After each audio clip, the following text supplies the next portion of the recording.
वाढदिवसात तलवारी घेऊन नाचणाऱ्या दोघा तरुणांना स्थानिक गुन्हे शाखेच्या पथकाने 100 फुटी रोड परिसरातून घेतले ताब्यात। वाढदिवस साजरा करताना हातात तलवार घेऊन नाचणं दोघा तरुणांना चांगलंच महागात पडलं आहे। वाढदिवस साजरा करताना हातात तलवार घेऊन नाचणाऱ्या दोघांना पोलिसांनी अटक केली आहे। या प्रकरणी पोलिसांनी त्यांच्याकडून 4 तलवारी आणि 1 चॉपर जप्त केले आहे। सोशल मीडियावर व्हायरल झालेल्या एका व्हिडिओमध्ये हे दोघे तरुण तलवारी घेऊन नाचत असल्याचे दिसून आले।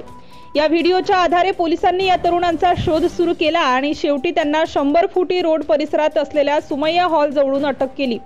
पोलिसांनी दिलेल्या माहितीनुसार धुळे स्थानिक गुन्हे शाखेचे पोलीस निरीक्षक श्रीराम पवार यांच्या पथकाने या तरुणांना ताब्यात घेतले। दोघा संशयितांनी सदर व्हिडिओतील घटनेची कबुली दिली आहे। या तपासादरम्यान त्यांच्या राहत्या घरातून स्थानिक गुन्हे शाखेच्या पथकाला 4 तलवारी, 1 चॉपर मिळून आला आहे। हे सर्व हत्यारे पंचासमक्ष ताब्यात घेण्यात आली आहेत। या प्रकरणी चाळीसगाव रोड पोलीस ठाण्यात विविध कलमान्वये दोघांविरुद्ध गुन्हा दाखल करण्यात आला असून हे हत्यार त्यांनी आपल्याकडे का बाळगले होते आणि त्यांनी या हत्याराच्या सहाय्याने काही गुन्हे केले आहेत का याचा देखील तपास धुळे स्थानिक गुन्हे अन्वेषण विभाग व चाळीसगाव रोड पोलीस करीत आहेत, अशी माहिती पोलीस अधीक्षक श्रीकांत धिवरे यांनी माध्यमांना दिली आहे। Subscribe now and press the bell icon. Never miss an update.